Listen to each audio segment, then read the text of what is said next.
सर्वोच्च न्यायालयाचे आदेश आलेत. लवकरच स्थानिक स्वराज्य संस्थांच्या निवडणुकांचं पडघम वाजेल. राज्यातील सर्वच राजकीय पक्षांनी त्या दृष्टीने तयारीही सुरू केली. उबाठा गटासाठी ही निवडणूक म्हणजे करो या मरोची लढाईच. विशेषतः मुंबई महानगरपालिकेच्या निवडणुकीत उबाठा गटाचं अस्तित्व पणाला लागणार आहे. इतकी वर्षे एकहाती वर्चस्व राहिलेली मुंबई महानगरपालिका ताब्यात घेण्यासाठी उद्धव ठाकरे आटोकाट प्रयत्नही करतील. मात्र ही लढाई लढण्याच्या आधीच उबाठा गटासाठी एक धक्कादायक बातमी पुढे आली. मुंबई महापालिकेच्या निवडणुका जुन्या प्रभाग रचनेनुसारच होणार असल्याची माहिती समोर येते. त्यामुळे उद्धव ठाकरेंसाठी ही लढाई आणखीनच जड जाण्याची शक्यता वर्तवण्यात येते. तर ही जुनी प्रभाग रचना नेमकी कशी आहे, त्यानुसार निवडणुका झाल्यास उद्धव ठाकरेंचा कसा कस लागणार आणि मुंबई महापालिकेचं संपूर्ण गणित कसं असेल याबद्दलच जाणून घेण्याचा प्रयत्न करूया या व्हिडिओतून. नमस्कार, मी अवंती भोयर आणि कॅमेऱ्यावर आहे आलेख चाळके. सर्वोच्च न्यायालयाने नुकताच 2022 पासून ओबीसी आरक्षणाच्या अंमलबजावणीशी संबंधित खटल्यांमुळे स्थगित असलेल्या महाराष्ट्रातील स्थानिक स्वराज्य संस्थांच्या निवडणुका घेण्याचा अंतरिम आदेश दिलाय. येत्या 4 महिन्यांच्या आत निवडणूक प्रक्रिया पूर्ण करण्यासाठी प्रयत्न करा असे निर्देश न्यायालयाने राज्य निवडणूक आयोगाला दिलेत. त्यानुसार आता हालचाली सुरू झाल्या आहेत. प्रभाग रचना, माजी नगरसेवकांच्या बैठका, सदस्य संख्या अशा वेगवेगळ्या प्रकारे सर्वच राजकीय पक्ष निवडणुकांच्या तयारीला लागले आहेत. सर्वोच्च न्यायालयाच्या आदेशानंतर तब्बल 3 वर्षांनंतर राज्यात स्थानिक स्वराज्य संस्थांच्या निवडणुका होणार आहेत. त्यामुळे या निवडणुकांची जेवढी उत्सुकता आहे तेवढाच पक्षांचा कसही लागणार आहे. राजकीय पक्षांसह निवडणूक आयोगानेही या निवडणुकांसाठी कंबर कसली. त्यात सध्या तरी राज्यभराचं लक्ष लागलंय ते म्हणजे मुंबई महानगरपालिकेकडे. खरं तर मुंबई महानगरपालिका हा एक कळीचा मुद्दा असतो. मुंबई महापालिकेत शिवसेना हा महत्वाचा फॅक्टर.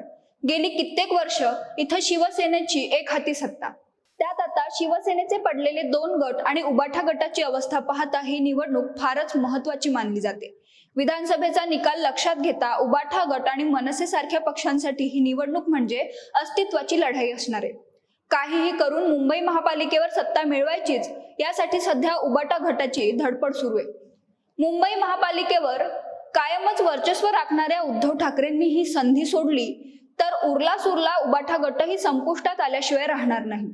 एकीकडे हे सगळं टेन्शन असतानाच आता महापालिका निवडणुका जाहीर होण्याच्या आधीच उबाठा गटाला आणखी एक मोठा धक्का बसलाय. सूत्रांनी दिलेल्या माहितीनुसार 2017च्या प्रभाग रचनेनुसारच यंदा महापालिकेची निवडणूक होणार आहे. त्यानुसार मुंबई महापालिकेच्या हद्दीत असलेल्या 227 प्रभागांमध्ये निवडणुकीसाठी तयारी सुरू झाल्याची ही माहिती आहे. आता हे प्रभाग रचनेचं गणित नेमकं काय आहे ते समजून घेऊया. उद्धव ठाकरे मुख्यमंत्री असताना महाविकास आघाडी सरकारनं मुंबई महापालिकेतील प्रभागांची संख्या 227 वरून 236 करण्याचा निर्णय घेतला होता. हा निर्णय शिवसेनेच्या फायद्याचा असल्याचं सांगत भाजपनं याला न्यायालयात आव्हान दिलं होतं. त्यानंतर महायुती सरकार सत्तेत आल्यानंतर हा निर्णय बदलून पुन्हा ही प्रभाग रचना 236 वरून 227 केली. पुढे या बदललेल्या निर्णयाला उबाठा गटानं सर्वोच्च न्यायालयात आव्हान दिलं. शिवाय ओबीसींच्या राजकीय आरक्षणाचा विषयही कोर्टात प्रलंबित असल्यानं गेली 3 वर्षे महापालिकेच्या निवडणुका होऊ शकल्या नाहीत. अखेर आता 2022 पूर्वी असलेल्या प्रभाग रचनेनुसारच निवडणुका घेण्याचे निर्देश न्यायालयाने दिल्याचं सांगण्यात येतंय. त्यामुळे मुंबई महापालिकेच्या निवडणुका उद्धव ठाकरेंसाठी अस्तित्वाची लढाई ठरणार आहे. 2017 मध्ये झालेल्या मुंबई महापालिकेच्या निवडणुकीत शिवसेनेच्या सर्वाधिक म्हणजेच 84 जागा निवडून आल्या होत्या. त्या पाठोपाठ भाजप 82, काँग्रेस 31, राष्ट्रवादी काँग्रेस 9, मनसे 7, समाजवादी पक्ष 6, MIM 2, अखिल भारतीय सेना 1 आणि अपक्ष 5 असं एकूण पक्षीय बलाबल होतं. त्यात निवडणुकीनंतर मनसेचे 7 पैकी 6 नगरसेवक शिवसेनेसोबत गेल्यानं त्यांचं संख्याबळ आणखी वाढलं.